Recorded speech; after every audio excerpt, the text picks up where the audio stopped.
ये ग्वादर से आता है, मन से आता है, तुर्बत से आता है। जिसके पास हम लोग बेचते हैं 8 आना रुपया, हम लोग को जो इधर ज़्यादा मिलता है तो उसी को हम लोग देते हैं।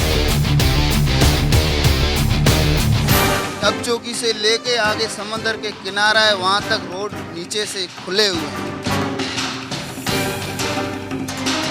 अब वो फोर्सेस एक दूसरे पर जिम्मेदारियां डाल रही हैं। अगर एक चिंगारी है उसको आप रोक दें तो आग नहीं लगेगी।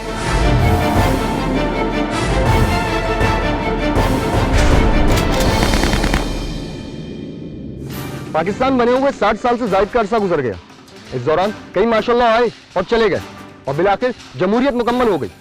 लेकिन जमहूरियत और माशाल्लाह की इस आंख मचोली के दौरान मसाइल में रोज बरोज इजाफा होता चला गया। कहीं करप्शन तो कहीं इख्तियारात का नाजायज इस्तेमाल, किसी की मजबूरी उसकी जरूरत बन गई तो किसी की सहूलत। लेकिन ये तमाम रास्ते जिस मंजिल की तरफ जाते हैं वो सिर्फ और सिर्फ मसाइल हैं। आज जो कंप्लेन इस प्रोग्राम का हिस्सा है वो हमें आपके एक रिहायशी ने इस शर्त पे भेजी है कि उसकी शनाख्त जाहिर ना की जाए, लेकिन उन्होंने जो मसला इस कंप्लेन में उठाया है वो बहुत संजीदा नौइयत का है।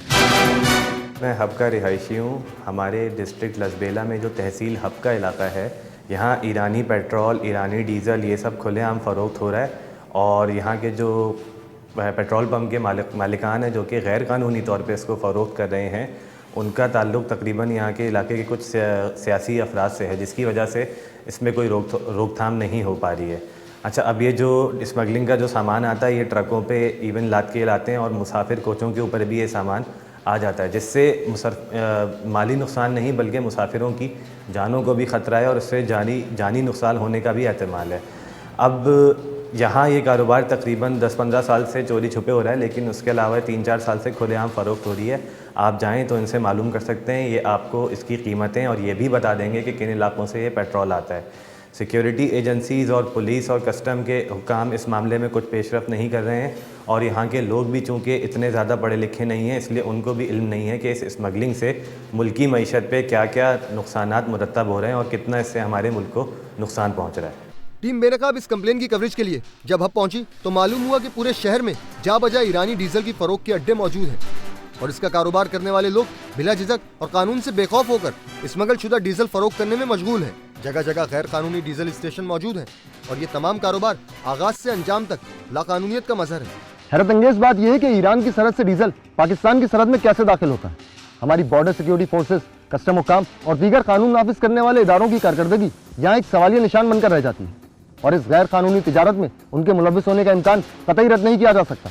कस्टम, कोस्ट गार्ड जो बैठी है सरहदों पर, किस तरह यहाँ तक पहुँचता है?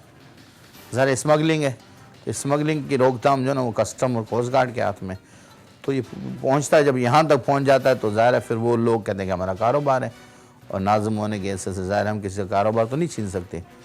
मैंने तो ये खदशात मैंने जो आपसे किए कि शहर के अंदर नहीं होना चाहिए, अगर बाहर है तो भी गैर कानूनी, मैं उसकी हिमायत नहीं करता हूँ।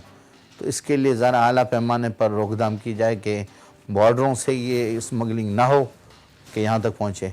हब की बात क्या, पूरे सिंध में, पंजाब में यही तेल वहाँ से भी जा रहा है, तो वहाँ पर आप जाएंगे वहाँ पर भी यही शुरू है। बुराई को इब्तदा ही से रोक दिया जाए तो उसके फलने फूलने के इम्कानात दम तोड़ देते हैं।